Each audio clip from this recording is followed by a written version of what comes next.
Good morning, guys. This is Jason Benoit here, Benoit Ford. Obviously, it's been a kind of a very unique past 30 hours.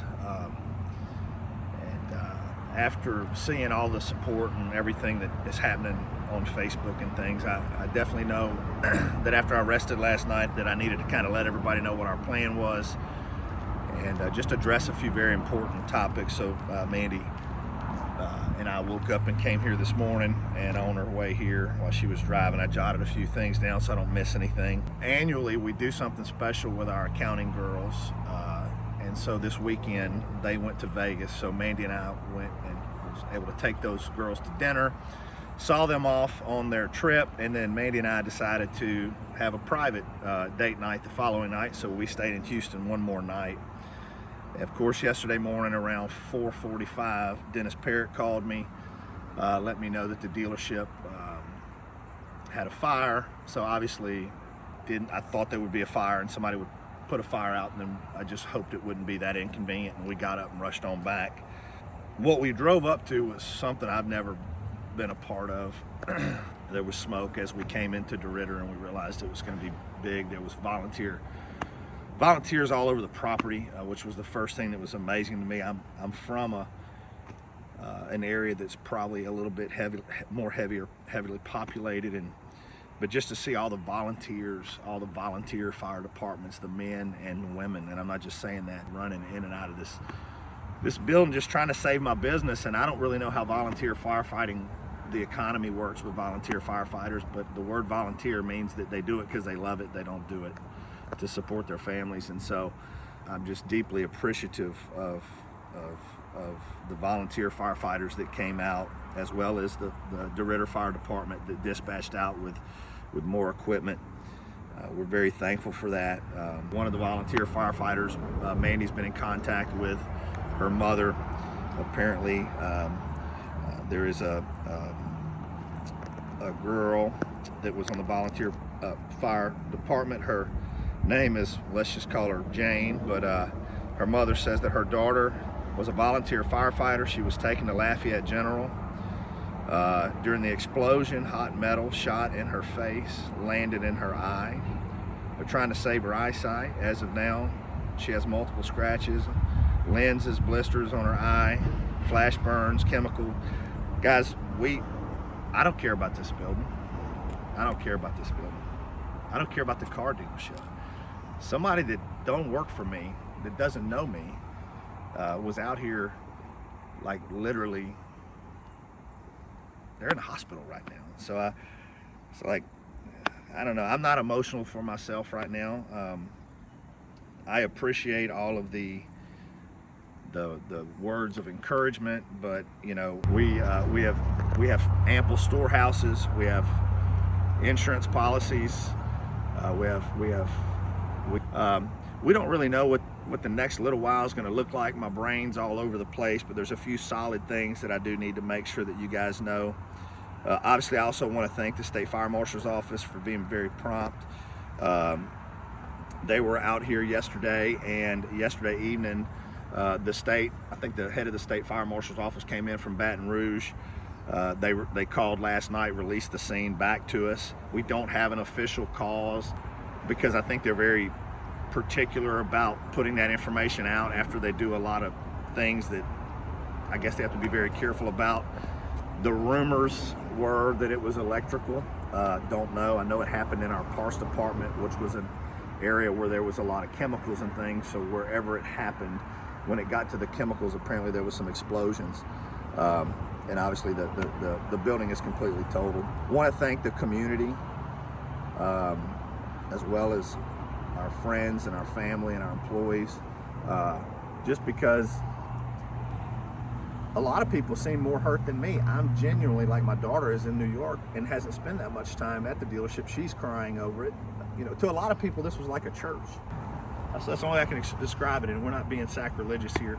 I'm not saying that this is some cultish thing, but like, the people that work here feel like they lost a part of their life. And as I've been watching that unfold, I don't know. It's a weird feeling, but here's our plan for business this week. Guys, if you want to help me buy a car because they're still sitting out here, right? So our sales, you can sell a car from anywhere. We got a parking lot full of cars, so we're fortunate enough here to have facility. We have multiple buildings around these locations. We have 4 showrooms in Vernon Parish. So your salesperson that was here, they're still going to be here. Our sales team's still going to report to work Monday morning. They're going to base out of the Nissan store, and then there'll be another plan that develops over the next week or so. But the sales department cannot miss a beat. They're here. The biggest concern for me is not selling cars. It's not losing my customer base to other dealerships for their service needs. As a business owner, that was the one thing that has been stirring in me. How do I make sure that our service customers can be taken care of without defecting to another home dealership? Because let's face it, if you go to another dealership because you need your car serviced, I can't be mad about that. If that other dealership does a great job, heck, you might keep going there. And all of that's the way America operates. So I'm not mad at it, but it's in my best interest to make sure that I get up and going for you guys as quickly as possible. And so what we are doing this week, all of our service employees will be here Monday morning, but obviously I can officially say that we're going to close for 1 week. If your vehicle is in our shop right now, then yes, somebody will be in contact with you, and due process will run its course. We'll definitely make sure that we don't leave you on your own. We're going to take care of things for you. We do have an alternative plan for our service department. We have electricians and lifts and equipment companies coming out Monday.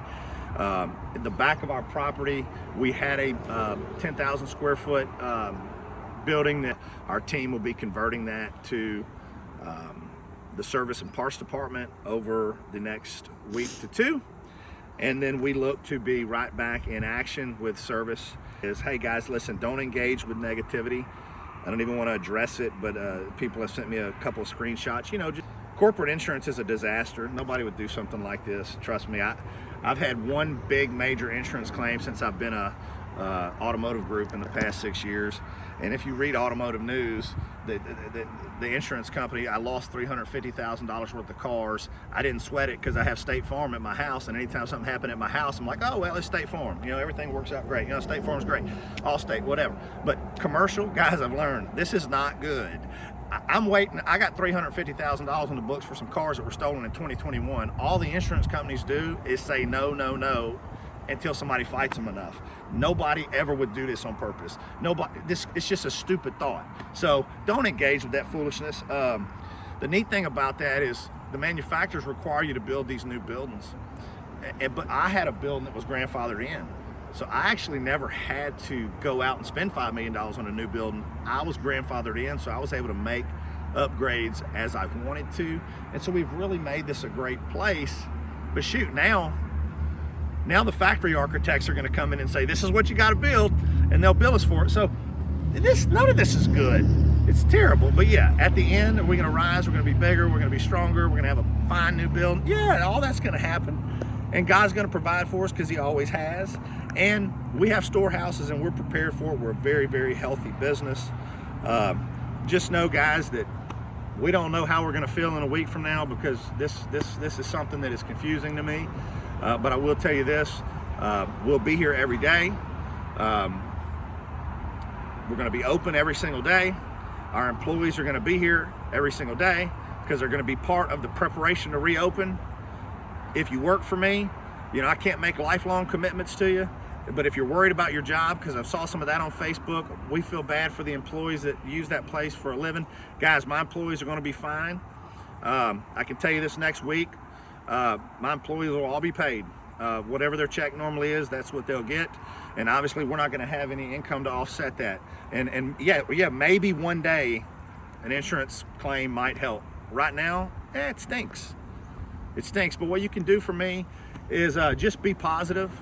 Just support my team. It is the holidays. This is a commission-driven business.